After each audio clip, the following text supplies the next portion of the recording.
এক নম্বর তথ্য, নিম উপসর্গটির অর্থ দুটো হচ্ছে অর্ধেক। কার উপসর্গটির অর্থ দুটো না হচ্ছে কাজ। দর উপসর্গটির অর্থ দুটো না হচ্ছে মধ্যস্থ, অধীন। না উপসর্গটির অর্থ দুটো না হচ্ছে না। ফি ফি উপসর্গটির অর্থ দুটো না হচ্ছে পূর্তি। বদ উপসর্গটির অর্থ দুটো না হচ্ছে মন্দ। ব্যয় উপসর্গটির অর্থ দুটো না হচ্ছে না। বর উপসর্গটির অর্থ দুটো না হচ্ছে বাইরে, মধ্যে। ব উপসর্গটির অর্থ দুটো না হচ্ছে সহিত। কম উপসর্গটির অর্থ দুটো না হচ্ছে স্বল্প। 2 নম্বর তথ্য, দেশপ্রেম শব্দটির সঠিক উচ্চারণ দেশ তার বিসর্গ প হসন্ত পয় রফলা একার ম। দেশপ্রেম। তৎসম শব্দের প্রথমে ব্যঞ্জনধ্বনির সঙ্গে যুক্ত এ ধ্বনির উচ্চারণ সংবৃত হয়, যেমন দেশ, দেশপ্রেম, প্রেম, শেষ।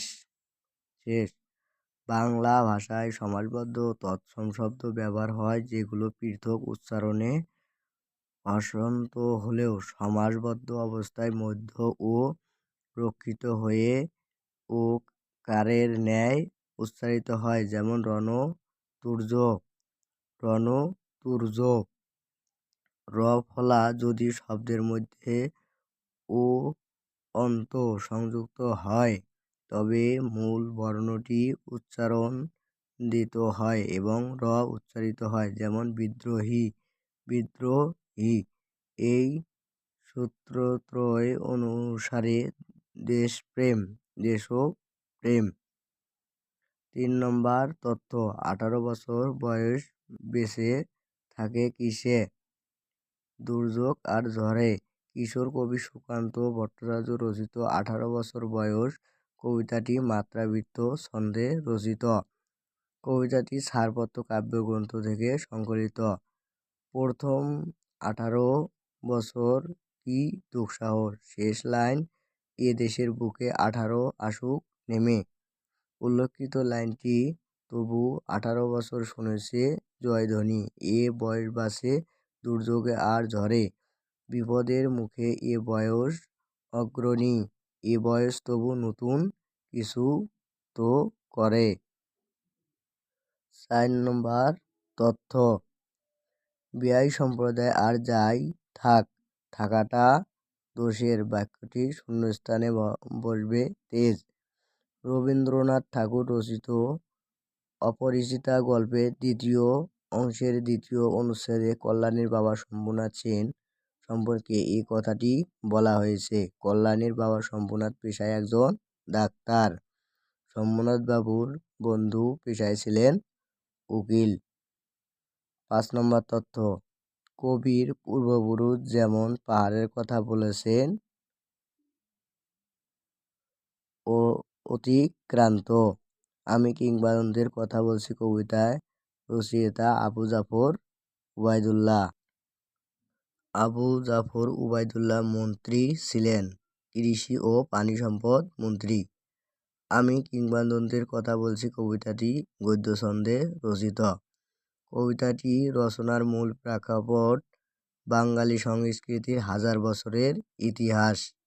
কবিতার উদ্ধৃতি, তিনি অতিক্রান্ত পাহাড়ের কথা বলতেন, অরণ্য এবং শাবদের কথা বলতেন, পতিত জমি আবাদের কথা বলতেন। 6 নম্বর তথ্য, নিচের কোনটি বাহুল্য দোষে দুষ্ট? সকল ছাত্রগণ। প্রয়োজনের অতিরিক্ত শব্দ ব্যবহারে বাহুল্য দোষ ঘটে, যা অপপ্রয়োগের দৃষ্টান্ত, যেমন সকল ছাত্রগণ। এখানে সকল বহুবচন শব্দ, আবার গণ বহুবচন শব্দ। শুদ্ধরূপ সকল ছাত্র, ছাত্র অথবা ছাত্রগণ। গরুর শকট, গুরু চণ্ডালী। দোষ, যার। শুদ্ধরূপ গরুর গাড়ি। 7 নম্বর তথ্য, লিঙ্গান্তর হয় না এমন শব্দ কোনটি? কবিরাজ।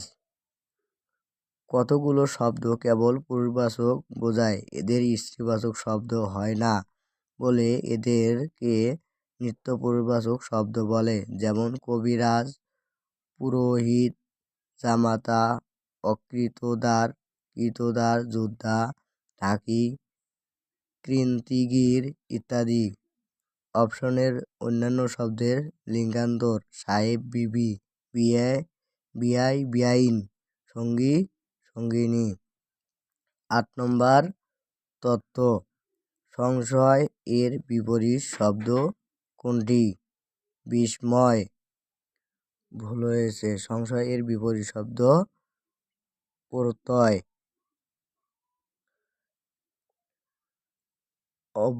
অপচয় এর বিপরীত শব্দ কোনটি? সঞ্চয়। সচল, সচল এর বিপরীত শব্দ কোনটি? নিশ্চল। ভয় এর বিপরীত শব্দ কোনটি? নির্ভয়। নির্ভয় এর বিপরীত শব্দ ভয়। বিস্ময় এর বিপরীত শব্দ কোনটি? প্রত্যয়। সাকার এর বিপরীত শব্দ কোনটি? নিরাকার। সংশ্লিষ্ট এর বিপরীত শব্দ কোনটি? বিশ্লিষ্ট। 9 নম্বর তথ্য, মম এক হাতে বাঁকা বাঁশের বাঁশরি, আর হাতে রণতুর্য পঙ্ক্তিতে প্রতিফলিত হয়েছে কবির প্রেম ও বিনাশী সত্তা। কাজী নজরুল ইসলাম রচিত বিদ্রোহী কবিতায় কবি সত্তার বিদ্রোহী রূপ রণতুর্য, যুদ্ধ ঘোষণা ও যুদ্ধযাত্রার সময় যে শিঙ্গা বাজানো হতো এবং তারা আড়ালে বাঁশরি দিয়ে মানবপ্রেমের বিষয়টি বুঝিয়েছেন। বাঁশের বাঁশরি প্রেমের প্রতীক, রণতুর্য বিদ্রোহের প্রতীক। বাঁকা বাঁশের বাঁশরি নির্দেশ করে প্রেমের সত্তাকে, সংবেদনশীলতাকে। 10 নম্বর তথ্য, মাটি দিয়ে গড়া যা কথাটি এক কথায় প্রকাশ করলে কি হয়? মৃন্ময়। ফুল হতে তৈরি যা কথাটি এক কথায় প্রকাশ করলে কি হয়? ফুলেল। হিরণ্যস্বর্গ দ্বারা নির্মিত যা কথাটি এক কথায় প্রকাশ করলে হয় হিরণ্ময়। 11 নম্বর তথ্য, শত্রুর আভাস পাওয়া হরিণের চোখের মতোই সতর্ক হয়ে ওঠে তার চোখ। কার চোখ? জমিলার। সৈয়দ ওয়ালিউল্লাহ রচিত লাল সালু উপন্যাসে উল্লেখিত লাইনটি দ্বারা জমিলার চোখকে বোঝানো হয়েছে কেন্দ্রীয় চরিত্র মজিদের দ্বিতীয় স্ত্রীরূপে উপন্যাসের আগমন ঘটে জমিলার। লাল সালু উপন্যাসে জমিলা হয়ে উঠেছে নারী ধর্মের প্রতিনিধি, হৃদয় ধর্মের প্রতিনিধি। শুদ্ধ বানান কোনটি? পুরস্কার। পশুকারে পু বাইশনি র, দন্তের ছয় কয় আকার বাইশনি র, পুরস্কার। অ আ স্বরধ্বনি পরে দন্তের হয়, যেমন পুরস্কার, তিরস্কার। তয়সিয়ে তি বাইশনি র, তির, দন্তের ছয় কয় আকার বাইশনি র, তিরস্কার। অ আ স্বরধ্বনি ব্যতীত অন্য ই উ স্বরধ্বনির পরে মূর্ধন্য পেটকামৃ হয়, যেমন পরিষ্কার, আবিষ্কার। স্বরে বসে বি পেটকামৃ ছয় কয় আকার বাইশনি র, আবিষ্কার। 1 নম্বর তথ্য, she likes reading adventure book. Simple sentence এ দুটি ফিনিট ভার্ব থাকলে সেকেন্ড ভার্ব এর সাথে আইএনজি যোগ করে ভার্বটিকে নন ফিনিট করতে হয়, কারণ একটি সিম্পল সেন্টেন্স এ কেবল একটি ফিনিট ভার্ব থাকতে পারে। এখানে লাইক একটা ফিনিট ভার্ব আগে থেকে থাকতে রেড এর সাথে আইএনজি যোগ করে রিডিং করতে হবে। তাই অপশন এ এবং অপশন ডি এর রিড এবং রিডস দুটোই ভুল। আর অপশন সি ভুল, কারণ টু এর পরে ভার্ব বেস ফর্ম বসে। The boy was reward for his good behaviour. Good মানে ভালো, ইট মানে পরিপাটি, ইনঅ্যাপ্রোপ্রিয়েট মানে অযোগ্য, প্রাউড মানে গর্ব। The boy was rewarded for his good behaviour. ছেলেটি তার ভালো ব্যবহারের জন্য সম্মানিত হয়েছিল। অর্থগত দিক থেকে option A correct. It is high time we started the project. It is time অথবা ইট ইজ হাই টাইম এর পরে যে ভার্বটি বসে সেটির infinitive to plus V one form বসে। যেমন it is high time to read attentively. কিন্তু ইট ইজ টাইম অথবা ইট ইজ হাই টাইম এর পরে সাবজেক্ট থাকলে এর পরের ভার্বটি পাস্ট ফর্ম হয়। যেমন it is high time we started the project. 4 নম্বর তথ্য, he climbed to the top of the mountain with much difficulty. Base মূল অথবা ভিত্তি, অ্যাবভ মানে উপরে, বটম মানে তলদেশ, টপ মানে চূড়া অথবা শীর্ষ। The gift was wrapped in blue paper. Wrap in মানে কোনো কিছু দিয়ে মোড়ানো। The gift was wrapped in blue paper. উপহারটি নীল কাগজ দিয়ে মোড়ানো হয়েছিল। গুরুত্বপূর্ণ কিছু গ্রুপ ভার্ব। পেস বাই মানে উপেক্ষা করা অথবা লক্ষ্য না করা। লুক অন মানে মনে করা। হ্যাং অ্যারাউন্ড মানে সন্দেহজনক ভাবে ঘোরাফেরা করা অথবা অপেক্ষা করা। 6 নম্বর তথ্য, my mother is indifferent two politics. Indifferent two উদাসীন অথবা আগ্রহ না থাকা। My mother is indifferent two project. আমার মা রাজনীতির প্রতি উদাসীন। কিছু গুরুত্বপূর্ণ অ্যাপ্রোপ্রিয়েট প্রিপোজিশন। ইগনোরেন্ট অফ মানে অজ্ঞ।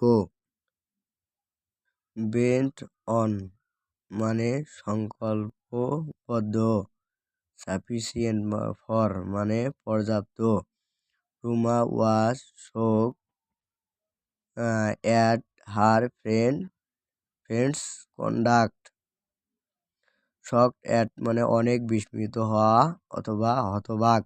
Ruma was shocked at her friend conduct. Ruma তার বন্ধুর আচরণে হতবাক হয়েছিল।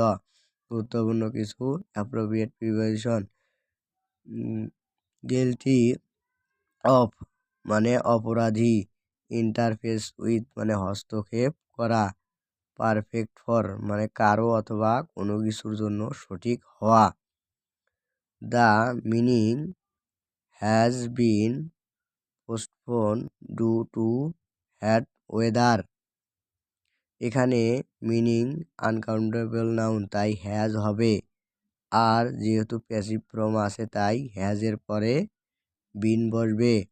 যেমন the meeting has been postponed due to bad weather. মিটিংটি বাজে আবহাওয়ার কারণে স্থগিত করা হয়েছে। এখানে মিটিং নিজে নিজে স্থগিত হয় না অথবা হতে পারে না, মানুষের অথবা কর্তৃপক্ষের দ্বারা করা হয়। যেমন the college has been closed. The restaurant has been launched. The policeman caught the thief and a briefcase. অল্প কিছু তাড়া করার পরে পুলিশটি চোরটিকে ধরেছিল, তাই ধরা ক্যাচ। ভার্বটি পাস্ট ফর্ম হবে CAUGT, তাই ক্যাচ অথবা ক্যাচিং হবে না। আর যেহেতু প্যাসিভ ফর্ম এ অর্থ সম্পূর্ণ আলাদা হয়ে যায়, তাই ইজ কট এর প্রশ্নই আসে না। 10 নম্বর তথ্য, choice the correct synonym of the annihilate. Destroy, annihilate মানে ধ্বংস করা, ইনহেল মানে নিঃশ্বাস নেওয়া, ইনটেরিন মানে চিত্ত বিনোদন করা, ডিস্ট্রয় মানে ধ্বংস অথবা বিনাশ করা, ফরওয়ার্ড মানে অগ্রবর্তী। 11 নম্বর তথ্য, which one of the following pairs is smaller in relationship to pen অথবা ইজ টু ইন। বি নম্বর, পন্ড ইনটু ফিশ। কলমে যেমন কালি থাকে, পুকুরে তেমন মাছ থাকে। পেন মানে কলম, ইজ টু ইঙ্ক মানে কালি, ওয়ার্ড মানে শব্দভাণ্ডার, ইজ টু ডিকশনারি মানে অভিধান, ওয়াটার মানে পানি, ইজ টু কুল্ট মানে মেঘ, পন্ড মানে পুকুর, ইজ টু ফিশ মানে মাছ, ক্যাচ COACH কোচ মানে কোচ, ইজ টু গোলকিপার মানে গোল রক্ষক। The phrase down to earth means realistic. Down to earth বাস্তববাদী, রিয়েলিস্টিক মানে বাস্তববাদী। কিছু গুরুত্বপূর্ণ item phrase. Out and out মানে পুরোপুরি। রাইজ ওয়ান্স আইব্রো মানে বিস্মিত হওয়া। ডগ ডেজ মানে গরমের দিন। নেভিউ রিচ মানে নতুন ধনী। শাপলা কোম্পানির নিট চলতি মূলধন 180,000 টাকা এবং চলতি অনুপাত 3:2। উক্ত কোম্পানির চলতি সম্পত্তির পরিমাণ কত? 540,000 টাকা। এখানে নিট চলতি মূলধন 180,000 টাকা, চলতি অনুপাত 3:2। অতএব নিট চলতি মূলধন 3 থাকি 2 গেলে 1। নিট চলতি সম্পদের পরিমাণ 18 গুণন 3/1, তাহলে 3×18 = 54, তাহলে 540,000 টাকা। অনুপার্জিত আয়ের সমন্বয় দাখিলা। দায় হ্রাস করে ও রাজস্ব আয় বৃদ্ধি করে। অনুপার্জিত আয়ের সমন্বয় দাখিলা করলে প্রতিষ্ঠানের চলতি দায় হ্রাস পায় এবং প্রতিষ্ঠানে আয় বৃদ্ধি পায়, অর্থাৎ অনুপার্জিত আয় হিসাব ডেবিট, আয় হিসাব ক্রেডিট। কোনটি বিলম্বিত মুনাফা জাতীয় খরচ? অগ্রিম ভাড়া। মুনাফা জাতীয় হওয়া সত্ত্বেও নির্দিষ্ট হিসাব বছরে সীমাবদ্ধ না থেকে একাধিক বছরসমূহে সুবিধা পাওয়া যায় বলে এই ব্যয়কে বিলম্বিত মুনাফা জাতীয় ব্যয় বলে। এখানে অগ্রিম ভাড়া একটি বিলম্বিত মুনাফা জাতীয় খরচ। আর্থিক বিবরণীতে সংযুক্ত টিকায় যে তথ্য প্রদর্শন করা হয় তা করা হয় পুনঃপ্রকাশ নীতির জন্য। পুনঃপ্রকাশ নীতি এই নীতি অনুসারে কোম্পানির আর্থিক অবস্থা ভাবনার উদ্দেশ্যে তৈরিকৃত আর্থিক বিবরণীসমূহ এবং সাথে সংশ্লিষ্ট পাঠিকাসমূহ প্রয়োজনীয় তথ্যে সমৃদ্ধ হয়ে প্রকাশিত হওয়া উচিত, যাতে ব্যবহারকারীগণ কোনরূপ জটিলতা ছাড়াই সহজে কোম্পানির আর্থিক অবস্থা বুঝতে পারে। 5 নম্বর তথ্য, অন্য সব কিছু অপরিবর্তিত থাকলে নিচের কোন লেনদেনটি চলিত অনুপাতে কোনো প্রভাব ফেলবে না? ব্যবসায়িক মজুত পণ্য নগদে বিক্রয়। অন্য সবকিছু অপরিবর্তিত থাকলে ব্যবসায়িক মজুত পণ্য নগদে বিক্রয় লেনদেনটি চলিত অনুপাতে কোনো প্রভাব ফেলবে না। ব্যবসায়িক মজুত পণ্য বিক্রয় করলে নগদ টাকা বৃদ্ধি পায় এবং সমাপনী মজুত পণ্য হ্রাস পায়, অর্থাৎ এ বৃদ্ধি এবং এ হ্রাস পায়। তাই উক্ত লেনদেনটির ফলে চলতি অনুপাত কোনো প্রভাব ফেলবে না। একটি কোম্পানির আয় বিবরণী কর পূর্ববর্তী মুনাফার পরিমাণ 700,000 টাকা আয় এবং আয়কর 210,000 টাকা দেখানো হয়েছে। কোম্পানিটি তার অগ্রাধিকার শেয়ারের উপর 50,000 টাকা লভ্যাংশ ঘোষণা করেছে এবং ডিবেঞ্চারের উপর 300,000 টাকা সুদ প্রদান করেছে। যদি কোম্পানি সারা বছর ধরে 1,000 সাধারণ শেয়ার, 10% 10,000 অগ্রাধিকার শেয়ার এবং 15% 20,000 ডিবেঞ্চার বিলিকৃত থাকে, তবে কোম্পানির শেয়ার আয় কত হবে? 4.40 টাকা। নিট মুনাফা সমান কর পূর্ণ মুনাফা বিয়োগ আয়কর। তাহলে 700,000 এটা হলো কর্ণপূর্ণা মুনাফা বিয়োগ আয়কর হলো 210,000।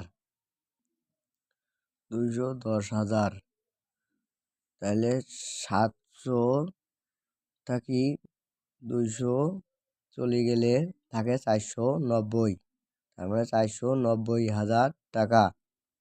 490 থাকি 490,000 থাকি 50,000 গেলে, তাহলে 490 থাকি 50 গেলে থাকে হলো 4.40, সরি 490 থাকি 50 গেলে থাকে হলো 440, তাহলে হয় 440,000।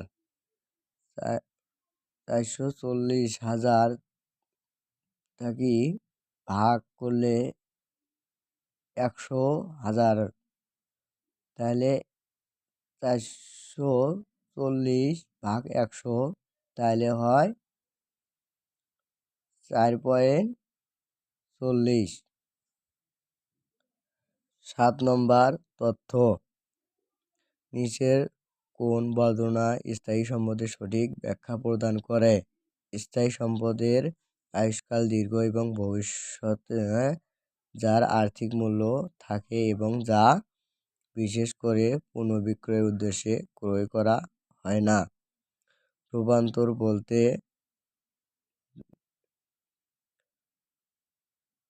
প্রত্যক্ষ শ্রমের ব্যয় এবং কারখানা সকল উপরিব্যয়ের সমষ্টিগত ব্যয় বোঝায়। রূপান্তর ব্যয় প্রত্যক্ষ কাঁচামালকে পণ্য রূপান্তর করার জন্য যেসব ব্যয় হয় তাকে রূপান্তর ব্যয় বলে। প্রত্যক্ষ শ্রমের ব্যয় ও কারখানা সকল উপরিব্যয় সমষ্টিগত ব্যয়। 4 বছর পূর্বে ঝিলমিল ট্রেডার্স 550,000 টাকা ব্যয়ে একটি অফিস সরঞ্জাম ক্রয় করে, যার 10 বছর আয়ুষ্কাল এবং আয়ুষ্কাল আনুমানিক ভগ্নাংশবশে 50,000 টাকা হবে। সরঞ্জাম এর ক্ষেত্রে সরলরৈখিক অবচয় পদ্ধতি ব্যবহার করা হয়। বর্তমানে যদি এটি সরঞ্জামটি 300,000 টাকায় বিক্রয় করা হয়, তাহলে লাভ বা ক্ষতির পরিমাণ কত হবে? 50,000 টাকা ক্ষতি। এখানে মেশিনের ক্রয় মূল্য মাইনাস 550,000 টাকা, ভগ্নাংশ বিশেষ মূল্য মাইনাস 50,000 টাকা। আয়ুষ্কাল 10 বছর, তাহলে 550,000 বিয়োগ 50,000। 550 থেকে 50 গেলে থাকে 500, তার মানে 500,000। 500,000 ভাগ 10 10 দ্বারা করলে তাহলে 500 ভাগ 10 হয় 50, 50,000, 50,000 গুণন 4, 4 পাঁচা 4 পঞ্চাশং 200, তার মানে 200,000, 200,000, 550,000 আগের থেকে 550,000 ফির আবার থেকে 200,000 বিয়োগ করলে হয় 350,000, 200 থেকে 550 গেলে 350, তার মানে 350,000, 350,000 থাকি 300,000 বিয়োগ, তার মানে 350 থাকি 300 গেলে থাকে 350 থেকে 300 গেলে থাকে হলো 50, তার মানে 50,000 টাকা ক্ষতি। 10 নম্বর তথ্য, চৈতি লিমিটেড ভুলক্রমে বকেয়া সেবা আয়ের সমন্বয় সাধন করেনি। আর্থিক বিবরণীতে এর ফলাফল কি হবে? সম্পত্তি কম দেখানো হবে। বকেয়া সেবা আয় সমন্বয়ে দাখিলা হবে নগদান হিসাব ডেবিট, বকেয়া সেবা আয় ক্রেডিট। অতএব বকেয়া সেবা আয় সমন্বয় না দেখানো ফলে আর্থিক বিবরণীতে সম্পদ কম দেখানো হয়েছে। যদি জনাব লিমিটেড ব্যবসায় প্রারম্ভিক মূলধন পরিমাণ ৭০,০০০ টাকা এবং সমাপনী মূলধনের পরিমাণ 130,০০০ টাকা, নিট ক্ষতির পরিমাণ 40,০০০ টাকা এবং উত্তোলনের পরিমাণ 15,০০০ টাকা হয়, তাহলে বছরব্যাপী তিনি ব্যবসায়ে কত অতিরিক্ত মূলধন প্রদান করেছেন? 150,000 টাকা। এখানে অতিরিক্ত মূলধন সমাপনী মূলধন যোগ উত্তোলন যোগ নিট ক্ষতি বিয়োগ প্রারম্ভিক মূলধন, তাহলে 13 আর 5 হয় 18, 18 আর 4 হয় 22, যোগ করে পেলাম হলো 22, 22 থাকি 7 চলে গেলে থাকে হলো 15, তার মানে 15,000 টাকা। কালান্তিক মজুত পদ্ধতি একটি পণ্য বিক্রয়কারী কোম্পানি খতিয়ানে নিচের কোন হিসাবে থাকে না? বিক্রিত পণ্যের ব্যয়। কালান্তিক মজুত পদ্ধতি পণ্যদ্রব্য ক্রয় ও বিক্রয়ের সময় মজুত পণ্য সম্পর্কিত গণনা সাথে না করে হিসাবকাল শেষে গণনা করা হয়, তাকে কালান্তিক মজুত পদ্ধতি বলে।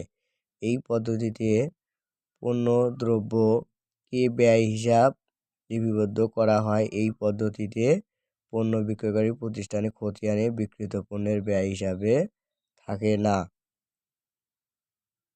কোন প্রকার অংশীদারিত্বে মেয়াদের চুক্তি নেই? অংশীদারিত্বের ইচ্ছায়। তথ্য, স্বেচ্ছায় অংশীদারিত্ব মেয়াদের চুক্তি নেই। 1932 সালে অংশীদারি আইন অনুসারে কোনো অংশীদারি চুক্তিপত্রের অংশীদারগণ ব্যবসায়ের স্থায়িত্ব বা সীমানা নির্ধারণ না করলে তাকে ঐচ্ছিক অংশীদার বলে। আইন অনুসারে এই ব্যবসায়ের নিম্নভাবে গঠিত হতে পারে: অনির্দিষ্ট মেয়াদের জন্য ব্যবসায় গঠিত হলে, নির্দিষ্ট উদ্দেশ্য সাধনের পরেও ব্যবসায় চালু থাকলে, নির্দিষ্ট সময়ের পরেও ব্যবসা চালু থাকলে। 2 নম্বর, এক মালিকানা ব্যবসায় নিচের কোন দলিলটি প্রয়োজন? Trade licence. তথ্য, এক মালিকানা ব্যবসায়ে ট্রেড লাইসেন্স দলিলটি প্রয়োজন। ব্যবসা শুরু করার জন্য খুবই দরকারি একটা বৈধ ডকুমেন্ট হলো ট্রেড লাইসেন্স। ট্রেড লাইসেন্স ছাড়া ব্যবসা করা সম্পূর্ণভাবে অবৈধ এবং আইনবিরোধী। তাই প্রত্যেক ব্যবসায়ীর ব্যবসা শুরু করার পরই ট্রেড লাইসেন্স করে নেওয়া উচিত। 3 নম্বর, একটি কোম্পানি নিবন্ধনের জন্য কতটি দলিল করা আবশ্যক? ছয়টি তথ্য কোম্পানি গঠনের সময় কোম্পানি নিবন্ধন আবশ্যক। এ সময় আবেদনপত্রের সাথে 6টি দলিল জমা দিতে হয়। 1 নম্বর স্মারকলিপি বা পরিমেল বন্ধন। 2 নম্বর পরিমেল নিয়মাবলী। 3 নম্বর পরিচালকের নামের তালিকা। 4 নম্বর যোগ্যতা সূচক শেয়ার করে সম্মতিপত্র। 5 নম্বর নিয়মাবলী পালনের ঘোষণাপত্র। 6 নম্বর স্বাক্ষরযুক্ত দায়িত্ব পালনের সম্মতিপত্র। 4 নম্বর নিচের কোনটি সংগঠনের প্রাচীনতম রূপ? সরলরৈখিক সংগঠন। তথ্য সরলরৈখিক সংগঠনের প্রাচীনতম রূপ এবং সহজতম রূপ। এটি একটি সামরিক ধরনের সংস্থা বা স্কলার সংস্থা হিসাবে উল্লেখ করা যেতে পারে। এই ধরনের সংস্থার উপরে থাকে নিচের দিকে কর্তৃত্বের একটি উল্লম্ব রেখা রয়েছে এবং দায়িত্বের লাইনটি নিরবিচ্ছিন্নভাবে নিচ থেকে শীর্ষে প্রবাহিত হয়। SWOT এর বিশ্লেষণের উদ্দেশ্য কি? নিয়ন্ত্রণ। SWOT বিশ্লেষণ হলো একটি কৌশলগত পরিকল্পনা এবং কৌশলগত ব্যবস্থাপনা কৌশল যা একজন ব্যক্তি বা সংস্থাকে ব্যবসায়িক প্রতিযোগিতা বা প্রকল্প পরিচালনার সাথে সম্পর্কিত শক্তি, দুর্বলতা, সুযোগ ও হুমকি শনাক্ত করতে সাহায্য করে। একে কখনো কখনো পরিস্থিতিগত বিশ্লেষণ বলা হয়। এসতে স্ট্রেংথ, ওতে অপরচুনিটিস, ডাব্লুতে উইকনেস।